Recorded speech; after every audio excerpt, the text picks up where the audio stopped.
Moving on, లద్దాఖ్లో China మళ్లీ కవ్వింపు చర్యలకు పాల్పడుతోంది. ప్యాంగాంగ్ సరస్సు సమీపంలో శాశ్వత నిర్మాణాలు చేపడుతోంది. బఫర్ జోన్లో చైనా ఆర్మీ క్యాంపులు కడుతోంది. చైనా కుట్రను గుట్టురట్టు చేశాయి శాటిలైట్ చిత్రాలు. డ్రాగన్ తీరుపై భారత్ తీవ్ర ఆగ్రహం వ్యక్తం చేస్తోంది.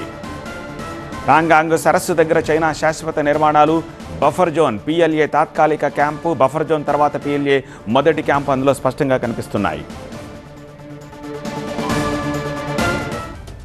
లద్దాఖ్లో చైనా మళ్లీ కవ్వింపు చర్యలకు దిగుతున్నట్టుగా చూడాలి. బఫర్ జోన్ ప్యాంగాంగ్ సరస్సు సమీపంలో చైనా శాశ్వత నిర్మాణాలు పూర్తి చేసింది. చాలా వేగంగా ఈ పనులను చేపట్టింది చైనా. శాటిలైట్ చిత్రాలు ఈ విషయాన్ని బయటపెట్టాయి. ప్యాంగాంగ్ సరస్సుకు అతి సమీపంలో నిర్మాణాలను చేపట్టడంపై భారత్ తీవ్ర ఆగ్రహం వ్యక్తం చేస్తోంది. బఫర్ జోన్లో ఏ దేశ సైన్యం కూడా ఉండకూడదు, కానీ చైనా బఫర్ జోన్లో భారీగా బలగాలను మోహరించేందుకు ఏర్పాట్లు చేస్తోంది.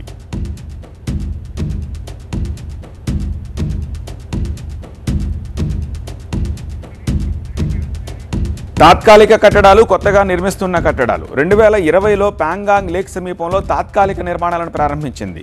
సైనికుల తరలింపు కోసం సరస్సులో బోట్లను కూడా ఏర్పాటు చేసింది. గత ఏడాది ప్యాంగాంగ్ సరస్సు సమీపంలో ఈ నిర్మాణాలను వేగవంతం చేసింది.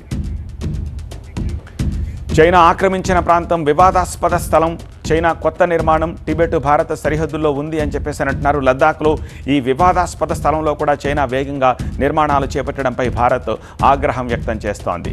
భారత సరిహద్దుకు కూతవేటు దూరంలో ఈ నిర్మాణాలున్నాయి. వాస్తవానికి శీతాకాలంలో ప్యాంగాంగ్ సరస్సు గడ్డకట్టిపోతుంది. అందుకే చైనా ప్రతికూల వాతావరణాన్ని కూడా తమ సైనికులు తట్టుకునే విధంగా అక్కడ వసతులు కల్పిస్తున్నారు. చాలా వ్యూహాత్మకంగా చైనా పావులు కదుపుతోంది.